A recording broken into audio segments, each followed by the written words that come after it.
Let's fight, folks. Wherever you're joining us from this evening, we are happy that you are here with us. Let's fight. We are delighted. We're going to ring that bell a couple times for you folks. Wherever you're coming in from this evening, share that live, smash that emoji button, folks. We're fired up at our end and we're ready to go. And we hope it's the same for you guys. Do let us know if you're hearing us loud and clear. John Jones, we see you there. Anthony Leon, Beatrice Selby, good to have you, folks.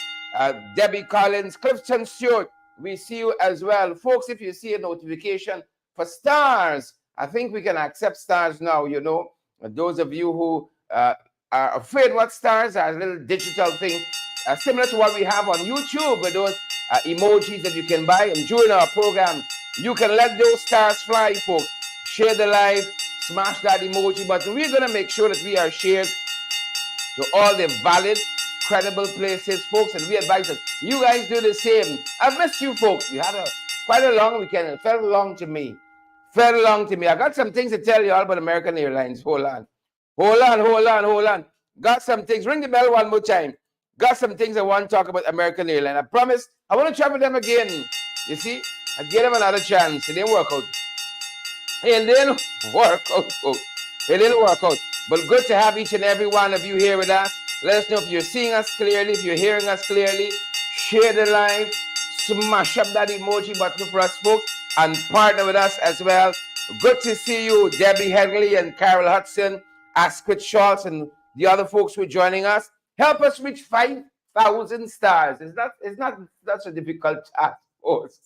It's not such a difficult task. So if you've purchased some stars on Facebook you've been trying to use for a while now, you know, here's your chance. Here is your chance. Good to see so many of you on the live tonight. We're trying to catch our bearings here. We're going to ring that bell one more time. One more time, we're going to ring that bell, good folks. And then we out of your hair with it. One more time to bring you all in. Share the live, smash that emoji button, good folks. We got quite a few things to share with y'all. We're just happy that you all are here with us. We want them boys. We just want y'all. We want the rest.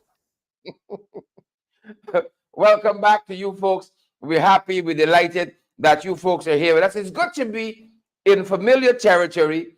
It's good to be back on familiar grounds. Good to see, I see Donna Thomas with us and Dolly Anderson, Sparkling Wills with us as well. And I see Irvin Dunn. Folks, if you're hearing us clear, Renee Small, Penelope Hudson, if you're seeing us clear, you're hearing us clear, give us a thumbs up, let us know.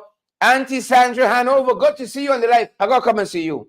Who vex? I gotta come and see you. Please and thanks. Only proper people is going to see you. Only proper people. One time, folks. Share that live. Smash that emoji button. We got a couple things we want to get into very quickly. We got a couple of folks who will be dropping by. Also, folks, a couple of folks gonna be dropping by. You don't try to find this too. You don't try to find out too many things, folks. We got the fight card set. Or it's the opener. Folks. We got the opener set. I think there's a fight card somewhere there. Oh, yes, we got to talk about this too. Who vex? The Washington Conference on Guyana. I tell you a couple of things we got to talk about this evening. Not plenty, just a couple. A couple of things we got to talk about. Good folks, we got to talk about a couple of things. But good to have all of you folks on the live tonight. You're hearing us clear. You're seeing us clear. Rock and come in. We want them boys close. Them boys, we don't want them. You call them make a whistle. We don't want them close by. Good folks, tell them for us. We want them to come wrong. We got the opener. We ready to go to the openers. Only y'all wasting time. We're not wasting time tonight, folks. We're not going to be wasting time at all. Let's show you some of the things coming up. Some of the things coming up at our end, folks. We got the fight card set. Who vex? We got the fight card set. Welcome back, folks. I just wanted to cut. Like, it's taking too long for me. It's taking too long. I just wanted to cut. Boom. And we gone. Cut and go. Folks, we got some things on the fight card. What's happening, folks? Mexico. It's Pocatorin confusion powder. I see import Kaituma, things happening. Spain, things happening. And then you have boys swim out, Irfan. You hearing us clear, folks? You're seeing us clear? Your boy Earphone, he run out. Do let us know if you're hearing us clear, you're seeing us clear. Earphone run out, that's what I'm saying. And then, of course, we got to talk about that Washington Conference on Guyana, folks. Melinda McKenzie, we got some things to talk about. Who vex? That Washington Conference on Guyana. We got to talk about. Who vex, good folks? Who vex? But before we head there, or as a matter of fact, as we head there, Nadira Sukraj, good to see you on the live tonight, Nadira. Sending you some hugs and kisses. Good to see you on the live, Nadira. Amita Carroll, we see you as well. Vesta Hardy Rajkumar, we see you too. Gail Alikok, how you doing, Gail? Folks, I am back in Guyana. Folks, I am back in Guyana. Good to have you folks on the live with us tonight. Pace and power, good folks. Boots on the ground. We're happy to have all of you here, including them. Them boys. Including them boys. We're happy to have you all on the live tonight. Share the live, good folks. Smash that emoji button. Folks, the opener. On the sidelines of that Washington Conference on Guyana, folks, I sat down with the one and only Roysdale Forde. He had a couple of things to tell us. Folks, the one and only Roysdale Forde joining us at that time on the sidelines, folks. The Washington Conference on Guyana, Senior Counsel, Roysdale Forde, Senior Counsel. Take a look, folks, and take a listen. Here's the opener. Folks, we have with us Roysdale Forde joining us today. We are privileged to have the backdrop of Washington, D.C., and we're going to be discussing a number of issues. First and foremost is that meeting with congressmen that took place quite recently. Roysdale, you were part of the leader of the opposition's delegation to that congressional meeting of congressmen at Capitol Hill. How did that go in your own estimation? What was brought to the table? Thank you, Sherrod, for having this interview with me. I believe that it was a very important meeting. We were able to highlight in a very clear and concise way the issues affecting Guyanese at large. We were able to deal with it from the point of view of the government repeated infractions of the Constitution, its undermining of the rule of law, its lack of commitment and dedication to pursuing the constitutional objectives of ensuring that we have independent judiciary. We were able to underscore quite clearly the government's refusal to engage in the process of consultation. Those issues were presented in the wider context of the fact that the Guyana Constitution is built on two fundamental principles: inclusive governance and consultation. We were able to show that the government has engaged in a repeated course of conduct that demonstrated the refusal to engage leading the opposition as a constitutional actor and his corresponding person under the Constitution to engage in consultations. We were able to point out the issue and the failure of the government to do so, even after the court would have ruled that the president must act with alacrity and urgency to engage in consultation to fill the offices of Chancellor and Chief Justice. Then we were able to contextualize it in the context of the fact that this is a requirement under the Constitution, and we were able to highlight the specific example of the government's failure to engage in consultation with respect to a very important constitutional commission, the Human Rights Commission, because we were able to show that the government is repeatedly not only refusing to engage in consultation, but refusing to engage and give effect to the concept of inclusive governance. We were able to also bring forward, in my opinion, the need for the establishment of the Human Rights Commission, the role and significant purpose it plays and functions under the Constitution, be able to generate information, generate assessments of the rights of the people of all ethnic groups, the ability of this commission as designated under the Constitution to make assessments in terms of government's inequality and the unfair distribution of resources. They were quite upset and quite surprised that the government seemed to be pursuing this course of conduct. So I believe that we were able to impress upon them the significance of what is happening in the country at large. Excellent. And I know, folks, some of you have seen some of what we would have seen this side of the Atlantic, this meeting at Congress, for all intents and purposes, with congressmen here, led by the lead Congressman Hakeem Jeffries, lead Democratic Congressman Hakeem Jeffries. What is your own sense of their takeaway from this very, very important high-level meeting that we've had? Well, I believe that we have able to very clearly sensitize them. I believe that they will be more keen and more receptive to the possible misrepresentations and the government's efforts to lobby them to conclude that they are engaged in a very fair and equitable distribution of the resources, that they are part of democracy, that they accept the principles of democracy. I believe that we were able to point out, in addition to the matters that I mentioned, we were able to press upon them. We recognize the importance for a credible voters list and the use of biometrics at the place of poll as mechanisms that will guarantee and secure the citizens' right to freedom of expression and the citizens' right to vote, which is considered most fundamental. I believe that we can see and possibly look forward to their expressions of support, those in that regard, particularly. Excellent.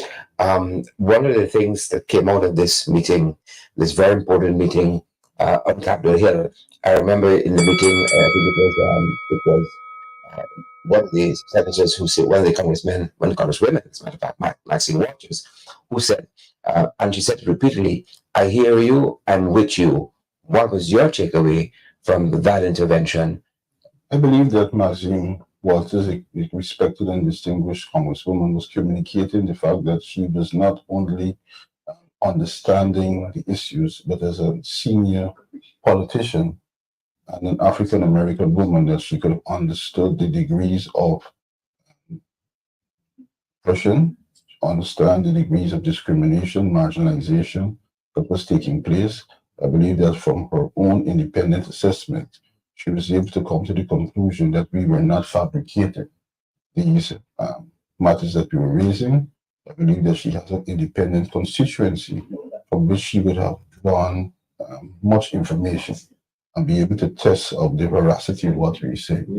I believe that she's come to the conclusion that having regard to the government's course of conduct, it does not match the rhetoric against what is the evidence in relation to compliance with the Constitution, in relation to distribution of resources, and really the overall portrayal of themselves as a respected ally of the United States. Another high point for me, at least, being in that meeting was when I think Congressman Hakeem Jeffries said, he said that he wants to see as far as possible inclusivity. Might have been the inverse way, inclusivity as far as possible in Guyana. What did you think of that very profound statement? No, but I believe that, again, that was a very important statement by the Democratic leader. I believe for him to say that he wants to see inclusivity, I believe is indicative of the fact that he would have himself similarly concluded, based on all the available objective information, but despite the government claims to be inclusive, that it is not so. They in fact indicated that they would have had access to newspapers. They would have been seeing and following the events in Guyana.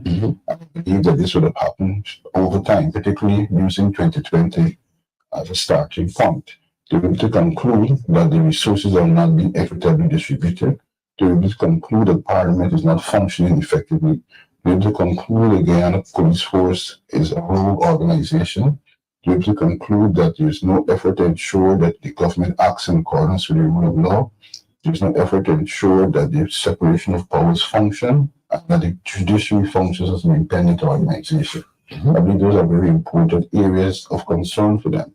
I believe in terms of economic freedom and accessing the resources of the country and opportunities, they believe that it is not being done in a fair and objective manner.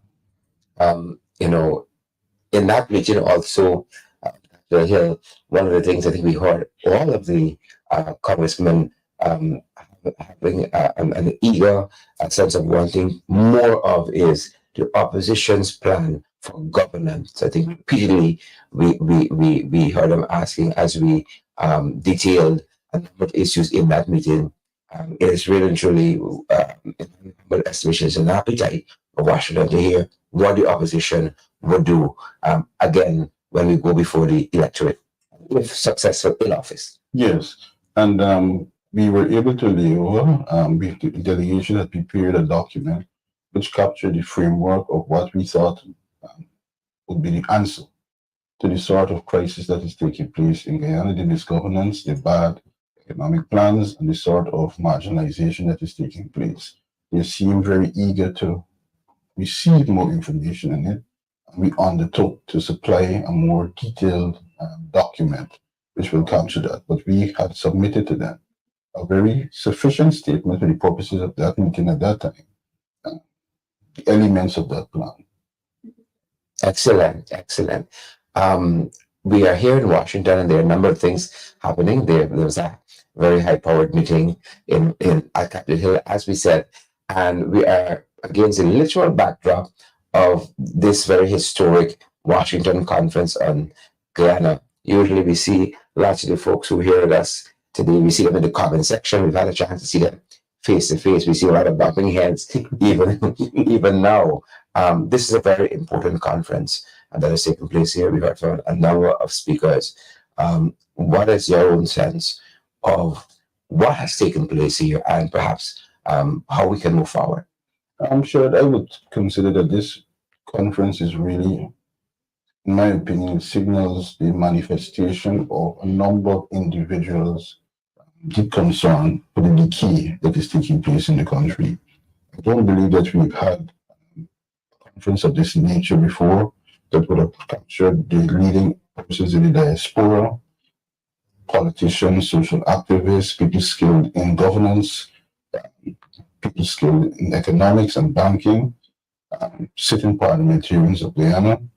I believe that this indicates what I would want to consider a watershed moment, where we would see going forward a realignment of our direction. I believe that it is indicative of the fact that we are gaining momentum and coming together to strategize in a clear way to determine a vision that will effectively bring to an end the PPP's misrule in Guyana. I believe in that context, this is a very significant, and I hope that when we look back over time, we will be able to point our hands on this day and these days and point out the persons who stood in the breach at this very important moment in the development of Guyana. I would have said that the change started here. Excellent, excellent. The change started here. No doubt the diaspora plays a very important role in all we do in Guyana, not only in terms of likes and shares, but hard work on the ground, raising funds for political work, which takes a lot of money, making their voices heard, engaging their congressmen and congresswomen, which has brought us this forum here. What do you say to them? What do you say to the folks at home in terms of just where we are in this moment in our nation's history? Look, this conference caused the whole cabinet to almost move to Washington a week ago. So love for us where we are at this juncture in time, and really and truly the importance of the diaspora. Lots of them been talking about us, y'all want to go back in government, we want to come back home and do some stuff. Well, Sherrod, I believe that the diaspora is very important. If there's ever time that the diaspora is important, it is now. And when I say by diaspora, I'm speaking across all the ethnic groups of the Guyanese people who live abroad. This is an opportunity in which we could bring to bear the fact that Guyana is no longer the Guyana of old. Guyana is now a major international player, and we must bring to attention international countries, countries abroad, their leaders, and bring them to them and sensitize the developments that is happening. The government wants to portray itself as compliant, as fair and proper, and I believe an essential arsenal in the weaponry to break that sort of perception that the government wants to perpetuate in the diaspora. I believe that the fact that they are proximate to the centers of international power and they have the resources and technical expertise, which we at home may not be in a position to provide, I believe it provides the opportunity for intense and deep collaboration that will only work when we ultimately see the results of it, which is the removal of the PPP from government. I believe also this program here is a part of a discussion, and I would hope that this conference could actually have a follow-up segment that deals with effectively how we could capture in a very serious way the strengths of the diaspora, including attracting them home. And we was able to start the process of articulating in the National Assembly, and I hope that we will do it, and our party will do it. That is both the AFC and the APNU coalition to start articulating policies that would see objective standards being set so we could attract the diaspora to start coming back home. One of the significant things that I spoke about yesterday in my presentation is the concept of displacement. When we see what is happening across the different sectors of Guyana, the government wants, despite the economic boom that is taking place, to putting new plans in place, either to improve the skills of Guyanese at home, at the same time to attract skilled Guyanese abroad to return home. We seem to be creating an economic boom that the people who will benefit most from it, the people who they want to attract into Guyana, are the long-standing Guyanese and people who are entitled to citizenship, whether by parents or grandparents. I believe that is the emphasis that the government should be focusing on. You see, as we pointed out yesterday also, Sheriff, these things are not being done by accident. No sensible, sane government with such a rapidly growing economy would refuse to turn to its diaspora. But we deliberately are looking at everywhere else. And I believe it's part of a plan to bring people into the country, not only for its economic development, but for their own political sustenance. And I believe that the diaspora should stand up and start demanding that policies be put in place in Guyana that will facilitate their return and equal access to the resources and opportunities that are in place in Guyana. Excellent. Senior Counsel Roysdale Forde, I really want to thank you for spending this time with us. Folks, we're on the sidelines of the Washington Conference on Guyana. Thanks for joining us. Folks, we have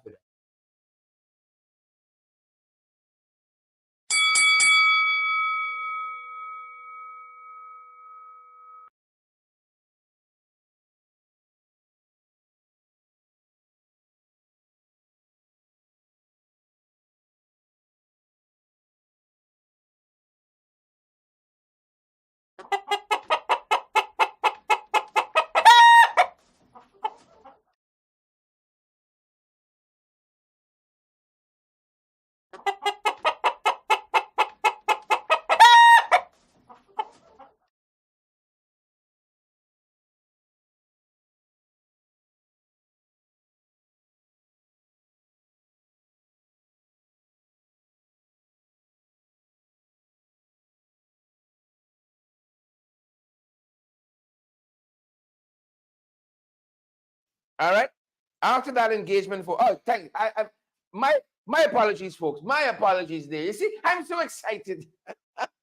I'm so excited. I seen the folks saying no sound. My apologies. What? That was my fault.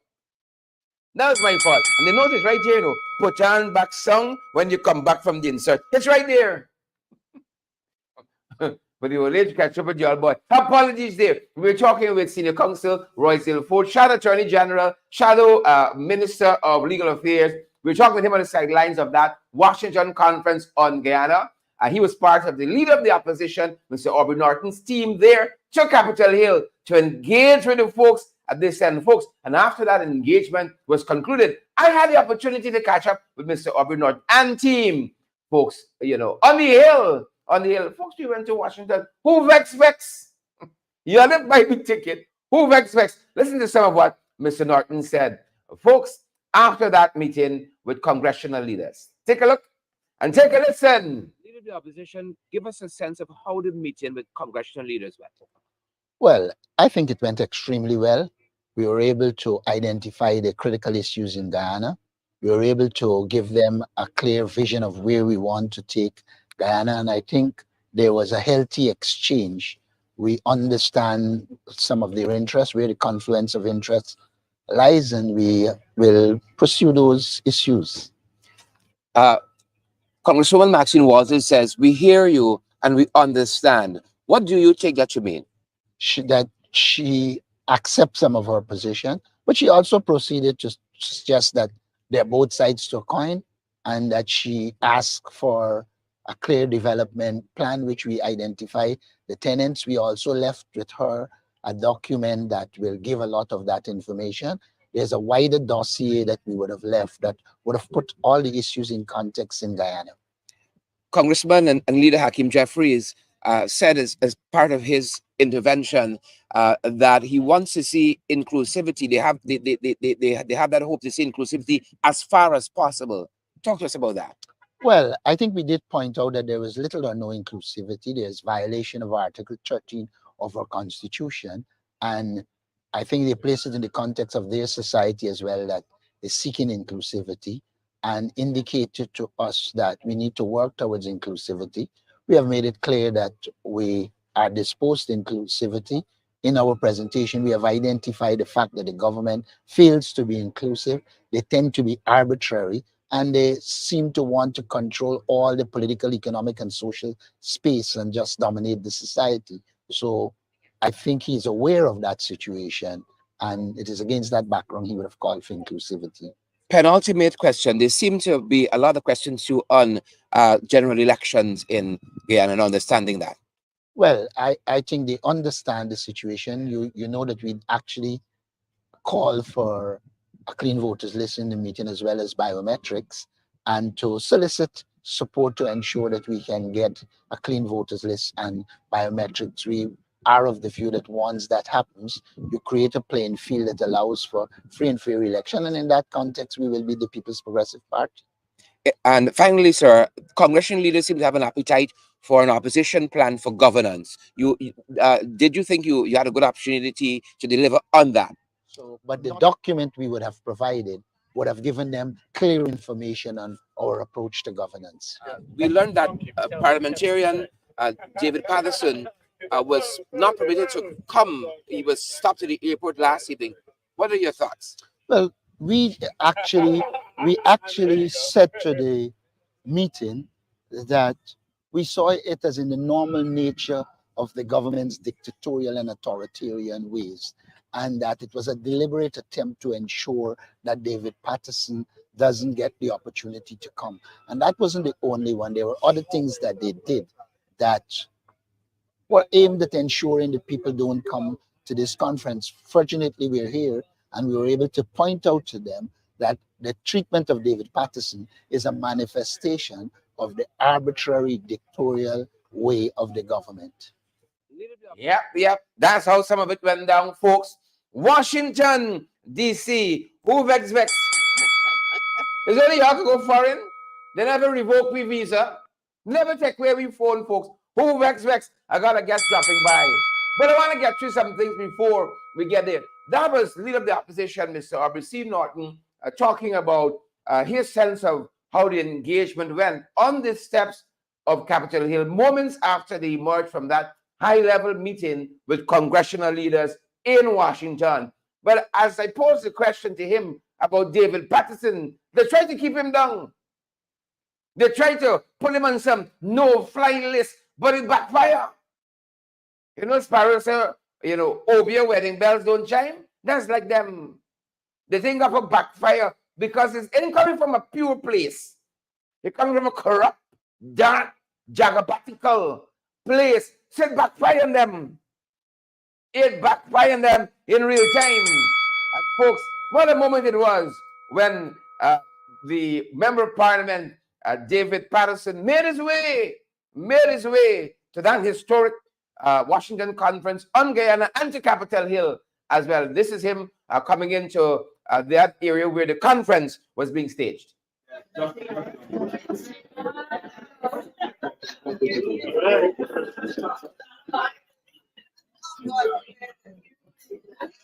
Ronald's like what to do. Well,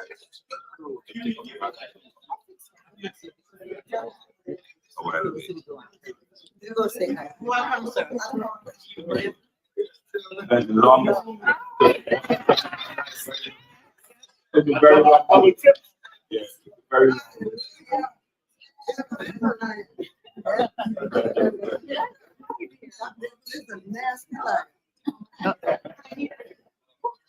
You done it?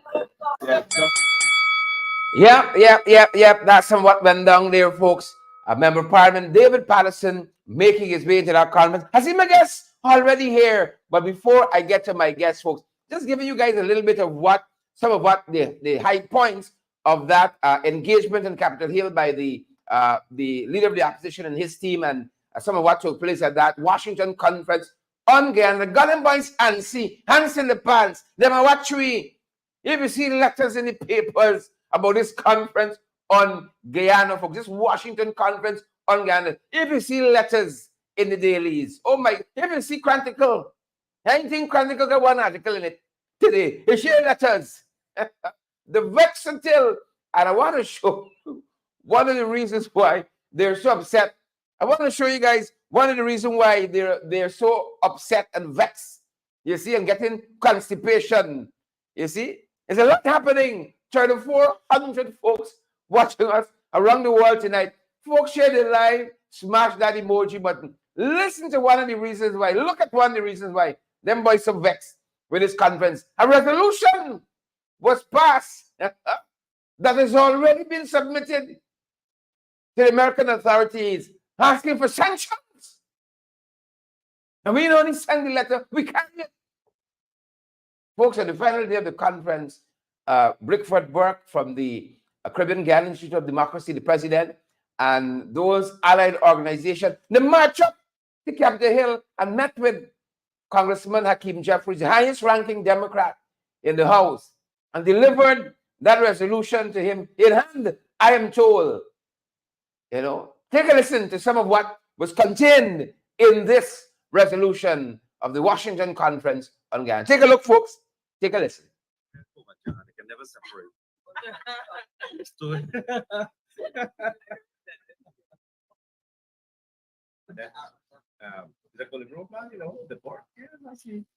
Okay, can we have your attention, please? So, Mr.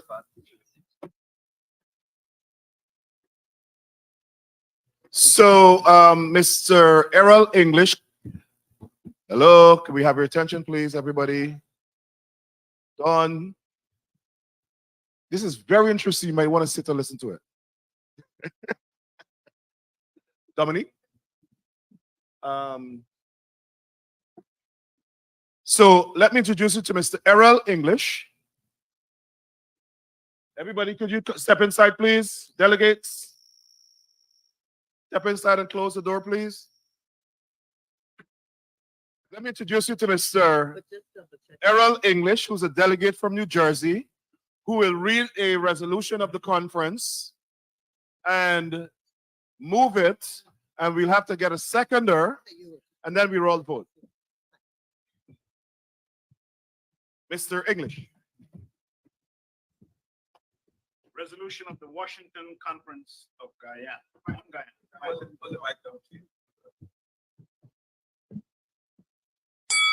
I read, whereas the Washington Conference of Guyana acknowledges the murder and extrajudicial killing of over 1,400 young black men by phantom death squads organized by the Jagdeo PPP administration and other successive PPP administrations. And whereas, as highlighted by Vice News, Barack Jagdeo has been involved in multiple acts of intimidation and extortion, in that he demands and extorts bribes from companies wishing to invest in Guyana in return for contracts and provision of other government services. And whereas Barack Jagdeo, along with members of the PPP administration, have committed transnational crimes, given that he has made terroristic threats against members of the US Congress. And whereas Barack Jagdeo has abused his power and position by politicizing the Guyana police force, systematically reducing its independence, creating death squads and other vigilante forms of policing to terrorize, maim, and murder Guyanese citizens. But be it therefore resolved that this Washington Conference on Guyana petitions the U.S. Congress to impose sanctions against Barrett Jagdeo for these extrajudicial killings and bribery. Be it further resolved that this conference petitions the U.S. State Department of Conduct to conduct a fact-finding mission to hold Barrett Jagdeo accountable and to monitor Guyana for continued qualification. Is that correct? Continued qualification under the U.S. Foreign Assistance Act of 1961. I hereby move that this resolution be adopted by this conference today. It's been seconded. Is there a third? Seconded by, what's your organization? I represent IFI. Come. Where's Kadaki? My name is Lawrence Houston.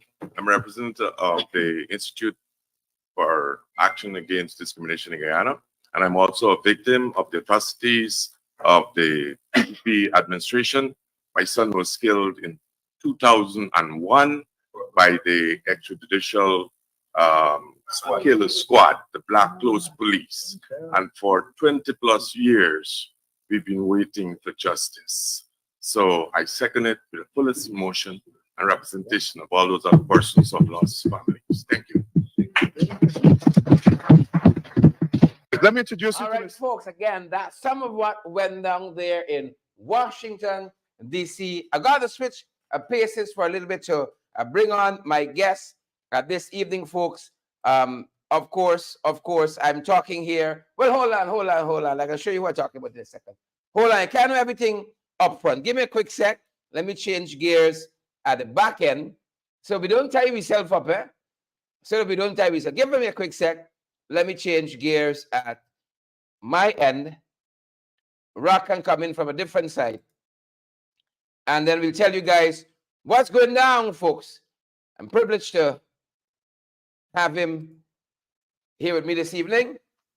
All right, let me readjust a little bit, folks, before I have him.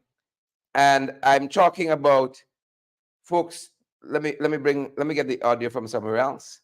Apologies. So that once we start, we don't get trip up and tie up. Trip up and tie up, folks. All right. So let me have my guest on this evening. Share the live, folks. Smash that emoji button. 3,800 folks joining us from around the world this evening. And I'm talking about none other than the one and only, folks, the one and only Mr. Rickford Burke himself. Rickford, how are you doing this evening, sir? Welcome. All right, turn on the mic for me, please. Turn on the mic for me. Let me ring the bell. Good night. Thanks for having me. Good night to your listeners. One time for the boss. How are you doing, Rickford? I'm well. I'm fired up and ready to go. Sorry, I didn't hear that. Are you hearing me? I'm hearing you now. Good night. Thanks for having me. Good night to your listeners. Go ahead, Rickford. I'm saying I'm fired up and ready to go.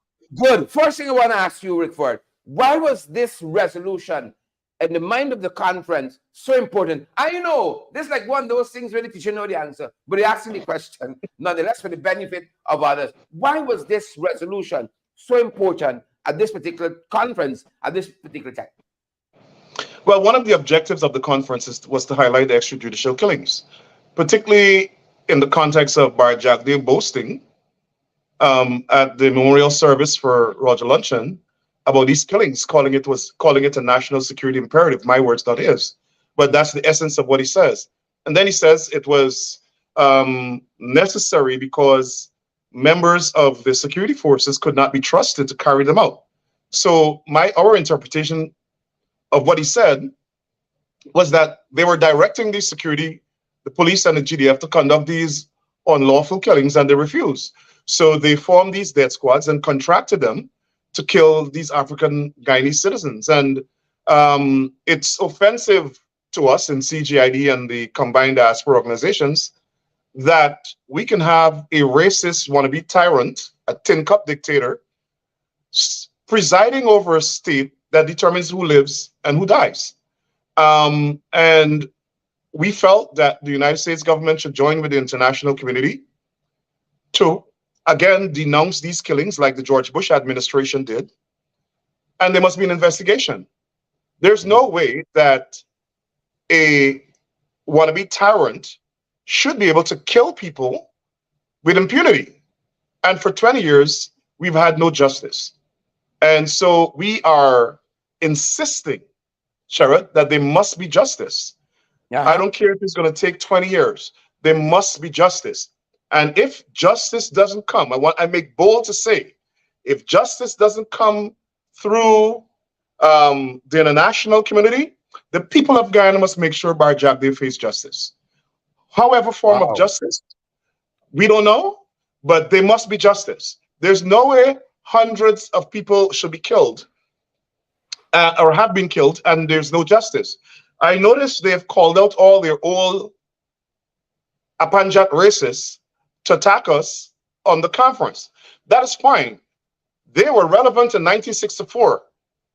They're not relevant today. What is relevant today is this generation and generations to come stamping out extrajudicial killings from Guyana, saying to the PPP that has a history of these type of murders. They bombed the Chapman boat in 1964. They killed hundreds of people throughout black villages during the 1964 disturbances. They burned and razed homes and villages of black people, and nothing happened. They got away with it. Barjack came from 1999 to 2010 and killed over 1,400 young black men. And they think they get away with it. But there must be justice. I want to call Guyana to the attention of the fact there must be justice. I don't care what form it takes. I don't care how long it takes. There must be justice. We're not going to allow a tin cup dictator to kill black people and get away with it and boast about it. And now pretend because they have oil money, he can pay lobbyists to hobnob and rub shoulders with some important black people and think that he's gotten away with it. We're not going to allow it. We're going to conduct a campaign. He has launched a war on CGID. We're launching back a war against him. It's open season. There must be justice. I don't care how long it takes, Sherrod. There must be justice. And we want to call on all the families, like Mr. Houston, all those families whose sons and brothers and fathers were killed. Come forward. We're going to announce a project in conjunction with one of the organizations on the ground in Guyana, where we will be taking affidavits, and we will submit that to an international entity that is agreed to help us with this investigation. And once that process starts, we'll get the international community, or we're going to petition the OOS, the United Nations, the Congressional Black Caucus, the State Department. We'll petition them to make sure there's an investigation in Guyana. Throughout the world, Sherrod, even in the Baltic states, in the old Yugoslavia, where people committed crimes against humanity, have been tried by the International Committee. Right now, Vladimir Putin is wanted by the International War Crimes Tribunal for crimes against humanity committed during this Ukraine war. We have a man in Guyana who committed crimes against humanity. He must be held accountable, and all of our resources now will be geared towards ensuring, one, there's good governance in Guyana and the democracy prevails and the rule of law. And two, there's an investigation of the death squad murders.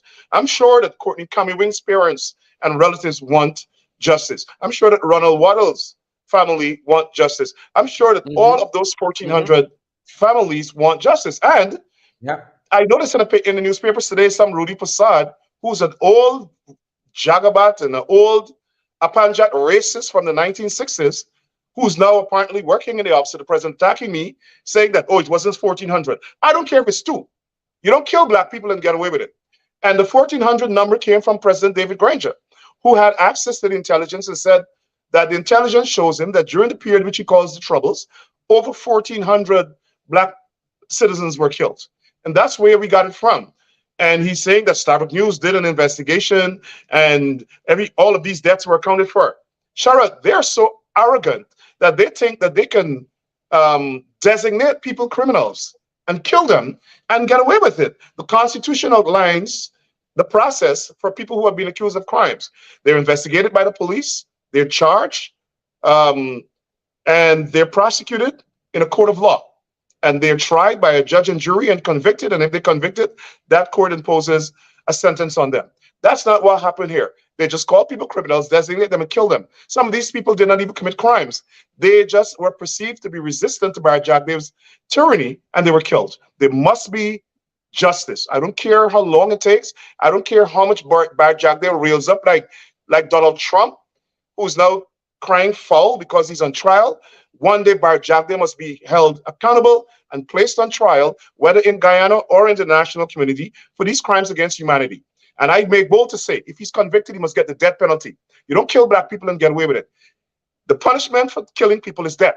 Bar Jagdev should face that, if ever he's ever convicted. Yep. I don't know if it's me or you said he was crying foul. But Rickford, was that a foul cry? Was that Bar Jagdev? You sound like he cried to me. Rickford, I want in your screen, make sure that you're dead center. Make sure that you are dead center of that screen. At your end, you're in the center of your screen. But Rickford, I want you to measure the conference by two barometers. One, the amount of letters to the editor. I've never seen, in a long time. We have awakened the Jagabats, the old Jagabats. So many people writing about not what good the government is doing, not what good the government doing, but what the opposition is doing. Of course, you can't write about the blackouts, the generator that they're moving from your hometown there in Bartica to Essequibo. They won't write about what's happening in the school system, because it just caused some confusion on those fronts. So this morning's paper is literally, mind you, this conference wrapped up Friday, and 3 days later, they're still writing letters. Expressing their thoughts. So that's one way to look at it. The other way, Rickford, was just a conference of rhetoric. There you had this resolution that was read out there and assented to by the folks who were present at that conference. But you all went up to Congress. This is not hearsay. The photographs, the videos are there to prove it.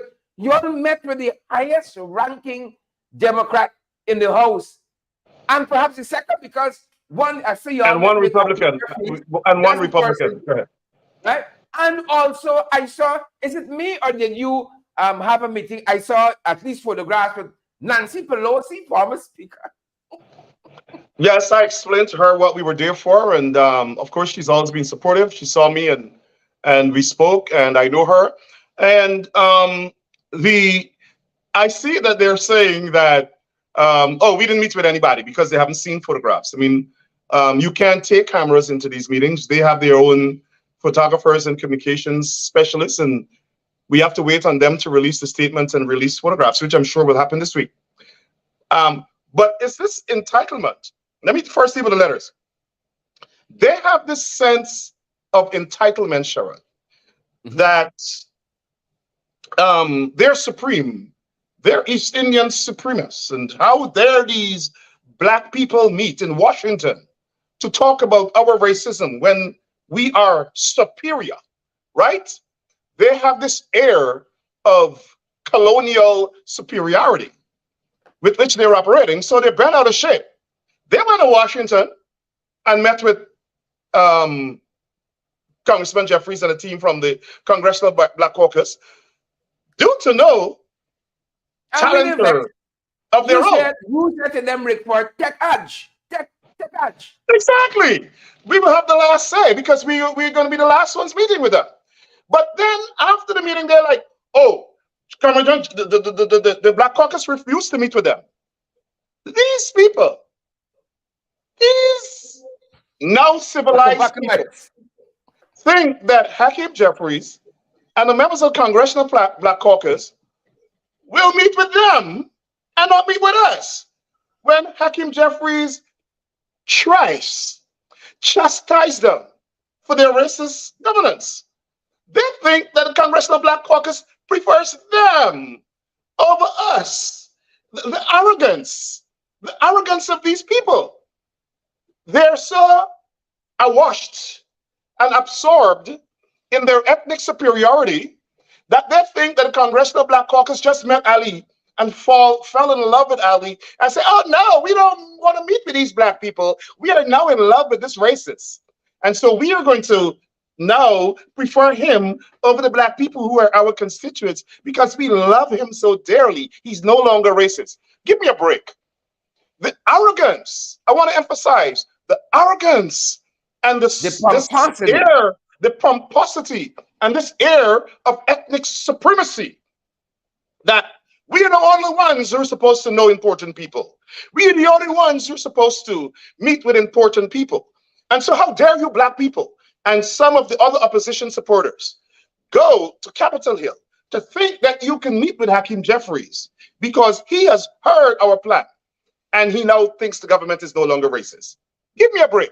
The second thing is that, Gerard, what the Guyanese people should know is that these jagabats, these racists, carried out a nasty, vicious campaign against Democrats and told their supporters to vote for Donald Trump.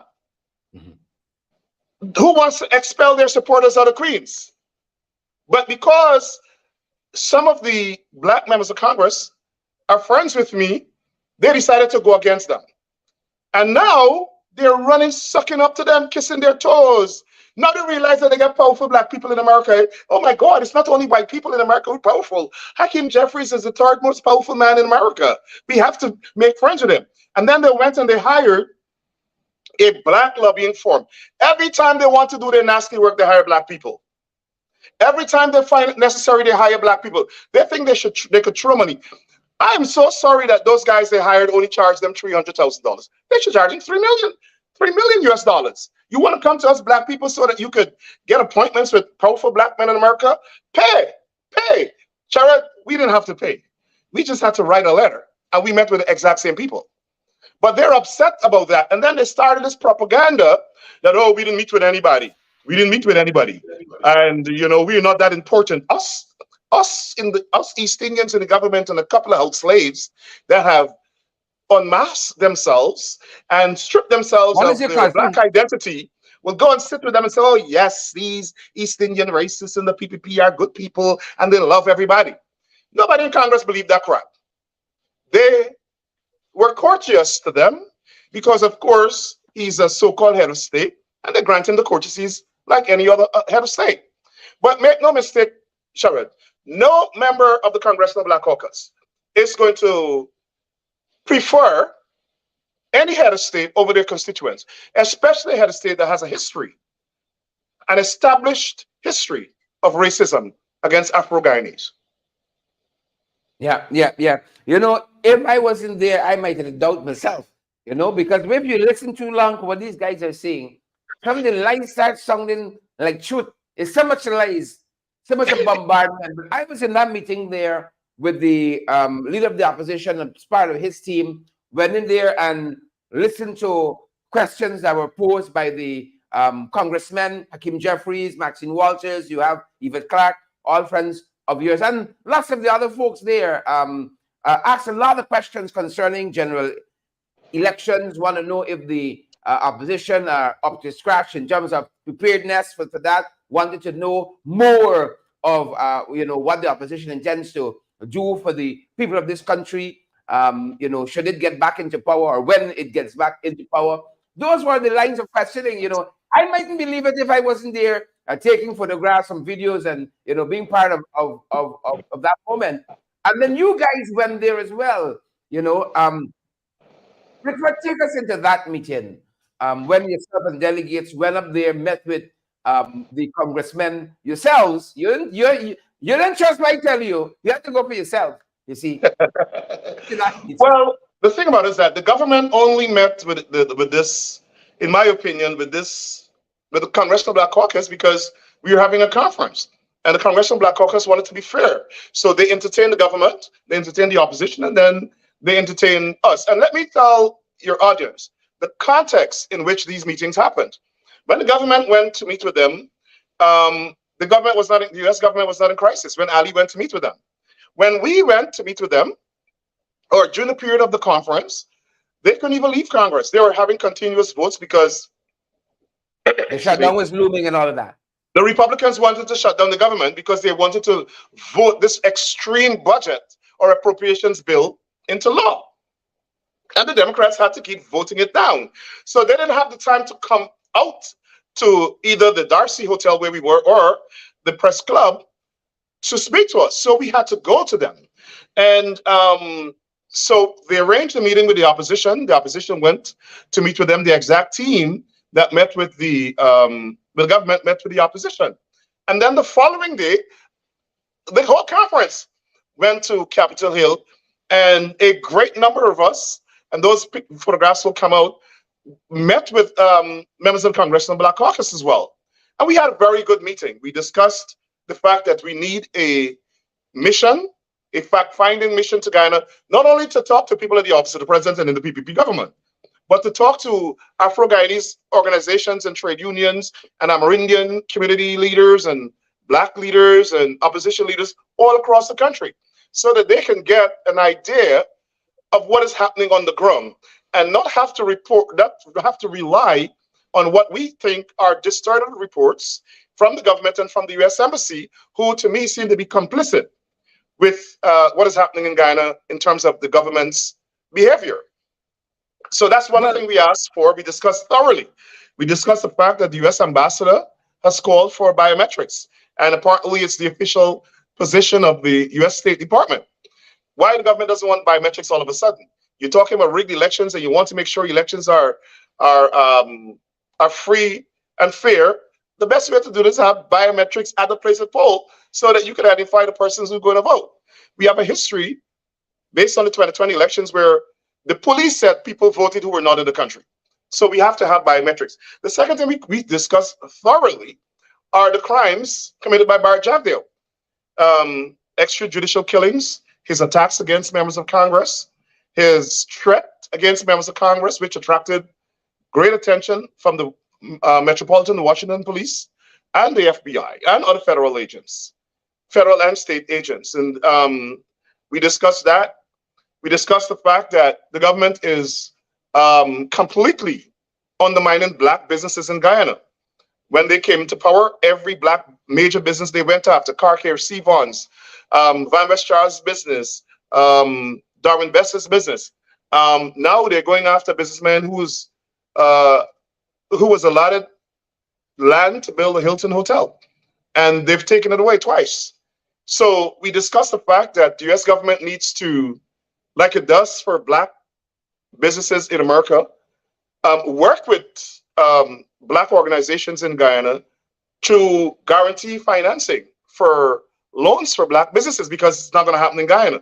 We just saw Terrence Campbell outline the disparities in terms of loans granted to African Guyanese and East Indians. And so we discussed that. And we discussed a number of other issues, which I don't want to make public. But we also sent that resolution to the State Department. One of the other things I can make public that we discussed is a concern that we have for the State Department, which I'm not sure how they get their information, if it's through the embassy or through lobbyists, but the State Department has been regurgitating PPP propaganda as official statements from the State Department, which is appalling. The Assistant Secretary of State said that Orphan Ali won all the districts in the last elections, which is poppycock. Where did they get that information from? So we believe something is rotten at the State Department, and we want to know how the State Department is getting information, which they're disseminating through the U.S. government, probably straight up to the White House, and it's disinformation. And so we asked them to review with the State Department how their information is gathered. And we discussed some other things. Again, we also discussed the fact that Bart Jagdeo and Guyana Police Force officers have been targeting U.S. citizens, targeting Guyanese living in the United States, threatening us, issuing wanted bulletins for us, even though we are not in their jurisdiction. And all of these things we call for action and expect, Shara, that there will be action. Yeah. As a result of that meeting. Action indeed, Rickford. You know, you got to take it a pinch of salt. Lots of the things that come out of the PV, but give them that, you know, to come and tell you that the sky is green, even though you're seeing that it's blue. Oh, this thing wasn't important. Nobody wanted to meet with them and so on. Trumpism. Even Is though it, they're the the Trump official advisors. put They're it getting up. advice from Trump's consulting firm. Definitely, because here was Pompeo in, I think, was the State Department saying that Trump won and Trump will be the next president. And we know how that went. The same folks that threw a big thing here for Pompeo, big state visit, and it was Cyril Lynch who said that him visiting the embassy there was one of the high points of her career. And Pompeo was there saying Trump won and Trump will be the next president, but we know how all of that went. You know, the will of the people. And Sharon, let me know. Let me know. Pompeo went to Guyana and he did meet with the opposition. And it's an arrogant and very unfortunate policy of the State Department. When they go to these countries, at least Guyana, they don't meet with all of the segments of society. The government does not represent the Black population. It's a fact, electorally, they don't.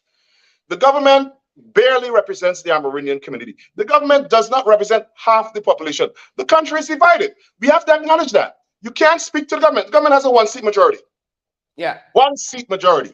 And you go to a country and you talk to the government and you leave. We're going to hammer them. We're going to keep hammering the State Department. It's a bad policy. You have to talk to all of the parties that make up the society. You have to talk to civil society. You have to talk to the Amerindian community. You have to talk to the Afro-Guyanese community. And of course, the government mostly represents the East Indian community. That's a fact. That's a reality in Guyana. And it's unacceptable for these bureaucrats in the State Department to go to Guyana and talk to one side. It's unacceptable. Yeah. It is wrong. It is bad policy. And we're going to hammer them until they change it. Yeah. And I think also we can circle back to why we got to take anything that comes out of the PPP with a pinch of salt. These were the folks who said that in their meeting with congressional leaders and especially Hakeem Jeffries, the highest ranking Democrat in the House, the issue of inclusivity and victimization and marginalization of Afro-Guyanese never came up. Jeffries released a statement shortly after that saying, hey, hold on. Don't come wrong with partisan politics. Here is what happened. Now, if you get a chance to believe either Jack Dio, his history, and Jeffries, you have no idea. Well, they are so desperate to shake off this image of racism that they believe they can talk their way out of it. They're not. Yeah. One of the members of Congress asked, why is the government coming to Washington to outline to them their policy for inclusion when they have not done it in Guyana and with Guyanese in the diaspora? That is the most important question of the century. Sharon, where is this plan? Yeah. Where is the plan for inclusion in Guyana? You run into Washington to tell Black members of Congress, oh, we love Black people so much, we have a plan. Where is it? When you're tearing down Black businesses, you're criminalizing all the Black leaders. One of the Black leaders who was supposed to come to meet with them, you blocked them at the airport. It was the stupidest thing ever. It was there for us to prove, and the members of Congress didn't even entertain our discussions. Sorry, let me retract that. They did not have a prolonged or expanded discussion on discrimination. They are aware. They are aware. One of the members of the Congress Black Council said, we are aware of the discrimination. We are aware of it. We asked the government for a plan for inclusion, or we asked them about the situation on the ground, and they assured us that there is inclusion, and they said they have a plan. We want to know why this plan has not been discussed in Guyana. We're not seeing any. We're researching. We're not seeing anything in the news about this plan. So they know about the discrimination. They said that they kept apprised. They talk with me all the time. I communicate with the State Department, and they know what is happening. We will not allow the United States government to dismiss racism in Guyana because they want to pursue energy security with the government. We're not going to allow it to happen. The State Department must address it. There's going to come a point in time when the State Department, the executive branch of the government, has to address it. And this conference is just the first. It's just the first. We will have this conference every year until discrimination ends. We will take the same approach like the South African blacks took when they had an apartheid government. We have an apartheid government, Guyana. They're cloaking themselves as a democracy. They're an ethnocracy. And they think they can use the country's oil money to hire lobbyists, to give them access to powerful black people in America so they could take photographs and say, oh, these black people love us. We don't care how many black people they meet.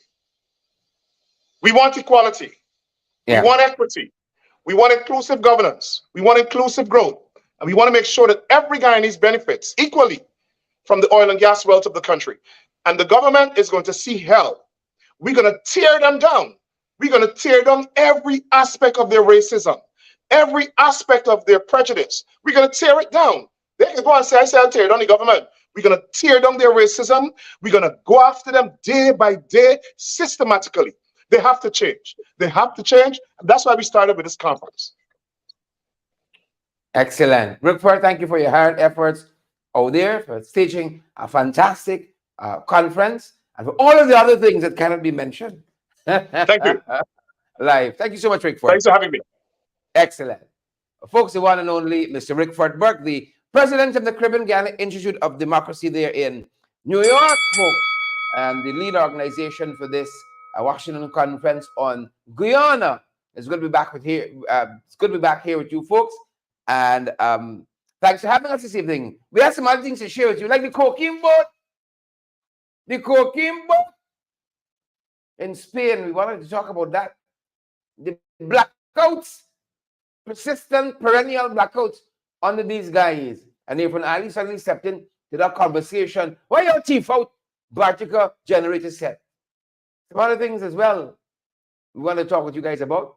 But evening when the wait well. Folks, we're thankful you were here with us.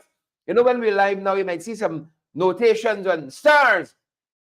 You can shower us with that digital gift, some stars. Who know? I can't explain how to it. Who know? Folks, and I see some of you did. Shower us with some stars. All of that goes towards, folks, us providing valid, credible information. I want you guys to know, before we run off, guys, you're looking for a good Justice of the Peace Commission votes to affidavit.